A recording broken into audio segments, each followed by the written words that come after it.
Regime change, যে আলোচনাটার ক্ষেত্রে বেশ কিছু চিন্তক, সেটা আমাদের সময় আমরা দেখছি যে আমাদের সময় বলতে আমাদের ছাত্র সময়, যে সময়টা আমি, যে যাদেরকে আমরা বুদ্ধিজীবী বলি, তারা এই আলোচনাটা সামনে আনেন। তো আমি যদি জনাব ফরদ মজারের কথা বলি, তিনি স্পষ্ট বলতেছেন যে একটা যুক্তরাষ্ট্র এখানে রেজিম চেঞ্জ করেছে, তারাই এখন ক্ষমতায় রয়েছে, ক্ষমতা আমাদের হাতে নেই। সামনে অনেক বড় বিপদ রয়েছে, বাইরে হিন্দুত্ববাদী বিপদের আশঙ্কা রয়েছে, তাই বিপ্লবী চেতনায় ঐক্যবদ্ধ হওয়ার বিকল্প নেই। আপনার একটু মন্তব্য আমি পলিটিক্যাল জায়গা থেকে একটু শুনতে চাই যে আপনি এই দেখুন, ব্যাপারে। আমি আমি খুব জি। আমি আমি একটা কথাই বলবো। দেখুন, বিএনপি একটা উদার গণতান্ত্রিক দল, একটু উদারপন্থী, খুব স্বাভাবিক, সহজ। বিএনপির রাজনীতির মধ্যে আমি কঠিন কিছু এই পর্যন্ত দেখি না। এটা প্রেসিডেন্ট জিয়াকে আমরা সরাসরি দেখেছি, খাল খনন কর্মসূচি ওনার নেতৃত্বেই করেছি, এবং কোন থেকে ওনার রাজনৈতিক দর্শন আদর্শের প্রতি সম্মান শ্রদ্ধা জানিয়েই ভবিষ্যৎ পরবর্তীতে ছাত্র জীবনে ছাত্র রাজনীতি করেছি। ওই ধারাবাহিকতা এখন বিএনপির রাজনীতি করছি। ঠিক একইভাবে তো দেশের একটি বেগম খালেদা জিয়া এবং তার প্রমাণিত সাধারণ মানুষের সেন্টিমেন্টকে প্রায়োরিটি দেওয়া, সাধারণ মানুষের সঙ্গে কাজ করা, সাধারণ মানুষের সাথে এঙ্গেজ হওয়া, সবসময় এই প্রায়োরিটিটা উনি দিয়েই কিন্তু রাজনীতি করেছেন। এই জন্য বলছি, বিএনপি রাজনীতির মধ্যে এই যে খুব কঠিন বা ক্রিটিক্যাল পরিস্থিতি, জটিল পরিস্থিতি, জটিল সমীকরণ নিয়ে আসা, এটা কিন্তু আমরা কখনোই দেখি না। আমরা একদম সহজ সরল ভাবে যে না, আমার গ্রামে কাজ করতে হবে, আমার ইউনিয়নে কাজ করতে হবে, আমার সাধারণ মানুষের জন্য কাজ করতে হবে, আমার জেলার জন্য কাজ করতে হবে, আমার উপজেলার জন্য কাজ করতে হবে। তার মানে তো এটা সবাই মিলেই তো দেশের মানুষ, বাংলাদেশ। আমরা এইভাবে চিন্তা করি। আর পার্শ্ববর্তী দেশের সঙ্গে তো আমার বন্ধুত্ব থাকবে, এবং সেই বন্ধুত্বকে আমরা সবসময় প্রায়োরিটি দিচ্ছি। শুধু পার্শ্ববর্তী দেশটা, বিদেশে যারা, যে কোনো দেশের সঙ্গে তো বন্ধুত্ব রেখেই তো আরেকটা দেশে চলা উচিত। তাই তো হচ্ছে, প্রেসিডেন্ট জিয়া তাই করেছিলেন, তারেক রহমান তাই করছেন, মানে এটা আমরা চোখের সামনে দেখছি, দৃশ্যমান। এই রেজিম চেঞ্জ করা, মানে শেখ হাসিনাকে ক্ষমতা থেকে সরানো এবং পরে আবার আপনাদের সাথে ক্ষমতায়, আপনারা ক্ষমতায় আসা, এটার সাথে ভারত বা আমেরিকার কোনো মানে সম্পর্ক, বা আমি যদি সোজা বাংলায় বলি কোনো ষড়যন্ত্র ইনভলভ, যে মানে যে ইঙ্গিত আমরা বিভিন্ন লোকের দেখুন, কাছে পাই, সেইটা আমি তো, আমার জন্ম স্বাধীনতার আগে। আমি এই রেজিমের অনেক কিছু দেখার আমার সুযোগ হয়েছে। আমার ছাত্র রাজনীতির সুবাদও দেখার সুযোগ হয়েছে। আমি স্বাধীনতার পরেও আমার যখন বুঝজ্ঞান হয়, তখন থেকেও দেখেছি যে আম, তাদের অস্থির রাজনীতি,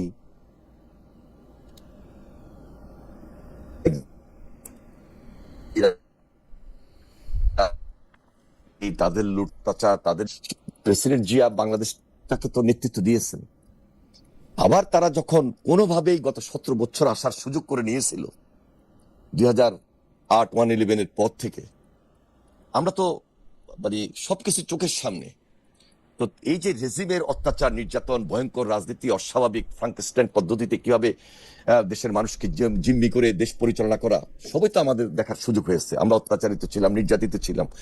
দেশনেত্রী বেগম খালেদা জিয়া মিথ্যা মামলা সাজাপ্রাপ্ত হয়ে তিনি শেষ পর্যন্ত মৃত্যুর মুখে চলে গেলেন।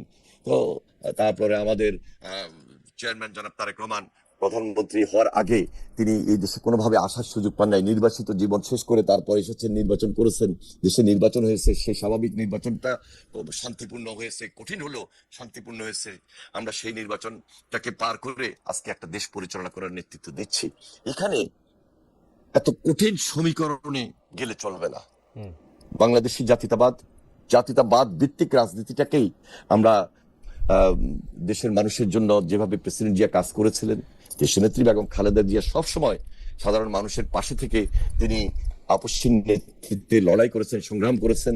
তিনি তার দুজনের যে অসমাপ্ত কাজ, তারেক রহমান নিজের পিতার পথকে অনুসরণ করছেন, মায়ের পথকে অনুসরণ করছেন, এবং নিজস্ব কিছু চিন্তাধারা নিয়েই তো এই আধুনিক যুগে এই প্রজন্মের জন্য, প্রজন্মের হয়ে, প্রজন্মের পাশে থেকে তিনি নেতৃত্ব দিচ্ছেন। এবং আজকে 3টা মাস, জি, দেশের জন্য কাজের 3টা মাস, জি 3 মাস ডে 1 থেকে তিনি প্রতিদিন এক এক দিন এক একটা নতুনত্ব নিয়ে আসছেন।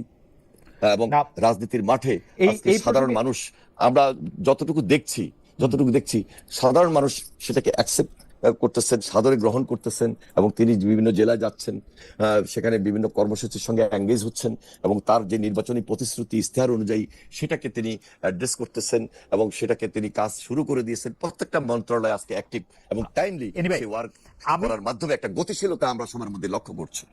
এনিওয়ে আপনারা খাল খনন, বিভিন্ন সেবা কার্ড বিতরণ নিয়ে যেরকম সিরিয়াস বা যেই কাজের কথাগুলি আপনি বলতেছেন, সেখান থেকে আমি কাজের কথা আসি। বাংলাদেশে এখন একটা চরম দুঃসময়ের মধ্যে দিয়ে যাচ্ছে, সেটা হচ্ছে যে হাম, টিকা, অব্যবস্থাপনা ইত্যাদি নিয়ে। কিন্তু আমরা আপনাদের স্বাস্থ্যমন্ত্রীকে, আপনাদের সরকারকে আমরা যত বেশি দেখছি যে এর আগের সরকারের সমালোচনা করতে, সেইটা অন্তর্বর্তী সরকার হোক, আওয়ামী লীগ সরকার হোক, সেইভাবে ব্যাপারটাকে জরুরি ঘোষণা করে আসলে মোকাবেলার ব্যবস্থাটা করা হইতেছে না।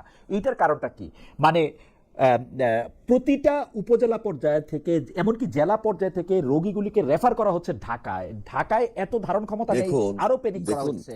আপনারা যেমন জরুরি কোনো কিছু কিন্তু করতেছেন না, মানে আমি আমার চোখে পড়তেছে আমি না যে জরুরি আমি সেবা। আমি আমি আমি বাংলাদেশে বসে হুম, বিভিন্ন জেলায় গিয়ে খাল খনন কর্মসূচি দিনেরটা দিনে করতে পারি, হুম, ফ্যামিলি কার্ড দিনেরটা দিনে আমি দিতে পারি, কিন্তু হামের টিকাটা কিন্তু আমাকে আরেক দেশ থেকে নিয়ে আসতে হয়। যে ধারাবাহিকতাটা আগে সরকার যদি রক্ষা করতেন, তাহলে হয়তোবা আজকে এই চ্যালেঞ্জটা আমাদের মোকাবেলা করা মানে আরো সহজ হতো যদি আগে করতেন। তো সেটা আমাদের জন্য কঠিন হয়েছে। কি কারণে কঠিন হয়েছে সেজন্য আমি বললাম যে আগে সরকারের রেফারেন্সটা এখানে চলে আসে। তবে এখন কিন্তু আমরা বসে নেই, আমরা খুব সিরিয়াসলি এই হামের টিকা অথবা এই ব্যাপারে আমাদের দেশের যে স্বাস্থ্য পরিস্থিতিটাকে মোকাবেলা করা, বাচ্চাদের জন্য যা যা করার দরকার সেই ব্যাপারে আমাদের মন্ত্রণালয়টা খুব বেশি অ্যাক্টিভ ওয়ার্ক শুরু করেছে। যে ব্যাপারে আমাদের যিনি স্বাস্থ্যমন্ত্রী তিনি দায়িত্ব নিয়েই এখন কাজ শুরু করেছেন। তবে আমাদের মাননীয় প্রধানমন্ত্রী টাইম টু টাইম সেই ব্যাপারে দিক নির্দেশনা দিচ্ছে, এবং তার দিক নির্দেশনা অনুযায়ী আরো সহজ কিভাবে করা যায় সেই দিকে আমরা নজর দিচ্ছি বেশি বেশি। আহ, আমি কয়েকটা বিষয় আপনার একটু বলতে চাই। যে টিকার ব্যবস্থাপনা, তো আপনি আসলে চাইলেই এখন যেই টিকার ব্যবস্থাপনা বা টিকা সরবরাহের ব্যবস্থাপনা, টিকা দেওয়ার যে কার্যক্রম, সেটা চাইলেই আপনি আজকে স্টোর করতে পারবেন না। কিন্তু চাইলেই আপনি আজকে যেটা করতে পারেন, সেটা হামকে জরুরি অবস্থা ঘোষণা করতে পারেন, হামের জন্য আলাদা হাসপাতাল ডেডিকেট করতে পারেন, আপনি পিআইসিইউ ফ্রি করতে পারেন, উপজেলা স্বাস্থ্য পর্যায় পর্যন্ত অক্সিজেন, মানে cannula, oxygen mask, nebulise machine, IV ক্যানোলার সরবরাহ এগুলো আপনি বাড়াইতে পারেন। যেটা আপনার পক্ষে সম্ভব সেইটা আপনি করতেছেন কিনা, আপনার সরকারের পক্ষ থেকে করা হচ্ছে কিনা, আমাদের প্রশ্ন হচ্ছে সেইটা। আমি তো সেটাই বলবো যে দেখুন, এখানে আপনি যে কোশ্চেনটা করেছেন এটার সঙ্গে কিন্তু টিকা জড়িত। যেখানে যা করবেন, টিকা যদি আমি না দিতে পারি, এই কাজগুলা কিন্তু অসম্পূর্ণ থেকে যাবে। তো একেবারে যে করছেন না তাও না, আমরা যত বেশি করতে পারবো ততই আমাদের এই শিশুদের জন্য, বাচ্চাদের জন্য আমাদের সেটা আমাদের মন্ত্রণালয় থেকে ইতিমধ্যে প্রতিশোধমূলক ভাবে করার চেষ্টা করা হচ্ছে। হয়তোবা আরো বেশি করা নিজের দায়িত্বের মধ্যে পড়ে, এবং সেই দিকে শুধু স্বাস্থ্যমন্ত্রী না, আমাদের প্রতিটা মন্ত্রণালয়ের দায়িত্ব আছে। আমরা এমপি, নগরের প্রতিনিধি সবাই যেন পারে বা সেই দিকে বিশেষ নজর স্থানীয় মাধ্যমে।